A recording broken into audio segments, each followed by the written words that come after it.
Bunun içinde alfabette hem şuşu üstleme материаллар, дәресләргә ярдәм. alfabetli kurslar var.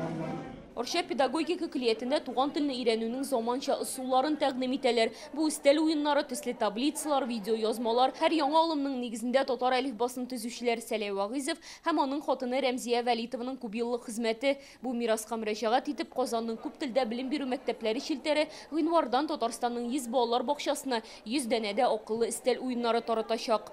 Балалар уен аша, üstel oyunların oynap, Tatar tiline onların мәхәббәт уйнашак, сөйләм телен артырачаклар. Монда логик фикерләү, креатив фикер йөртүдә арта. Сәләй Вагызов һәм Рәмзия Вәлитова язган әлифба буенча инде берничә буын хәреф танырга өйрәнгән. Беренче китап ярты гасырлап элек чыккан була. Аны 42 тапкыр яңадан бастыралар, 3 тапкыр тышлыгын үзгәртәләр. Әлифбаның гомуми тиражы да 1 миллионнан арткан. Бу хезмәтнең кыйммәте турында Вагызов укуларында да фикер алыштылар.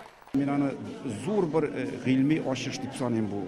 Аның өстенә ул 20ләп илләрнең шушы тәҗрибәсен өйрәнгәннән туган менә шундый матур продукт изге китап дип әйтик. Менә алар гел камилләшә барып 50 ел дәвамында безнең уку сәбәбе булган. Алар менә икәү шулай бердәм булып, бергә булып, менә шушындый озын гомерле әлифбалар һәм узын гомерле башка төрле уку, язу әсбаплары төзүчеләре кешеләр.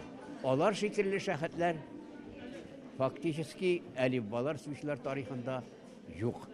Хәзерге яңа әлифбаның нигезендә дә элеккеге нөсхә тора. Аны дәреслекләр исемлегенә кертү өчен бүген ул Россия Мәгариф министрлыгында тикшерү уза. Менә бүгенге чарада Сәләгатә төшүләр Рәмзия гыйләҗемне төзегән дәреслекнең әлифбаның киләчәк гомере зуррак булырга тиеш. Ул яңадан кайтырга тиеш мәктәпләргә. Әлбәттә ул бар безнең.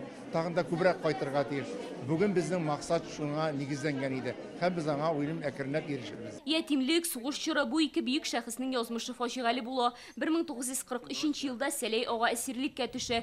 Бөек Ватан сугышы тәмамланганнан соң аны ватанга хыянәт итүдә гаеплиләр. 1955 елда гына Арчага кайта ала. Соңрак Вагызовлар икәүләшеп педагогия училищесында мөгаллимлек итә башлый. Әлифба язалар. Алар истәлеген мәңгеләштерү буенча эш бүген туган якларында да бара. Минем белән күрешкәчтән безнең авылда тагы данлыклы кешеләр чыктымы? Мин әйтәм, сез данлыклы.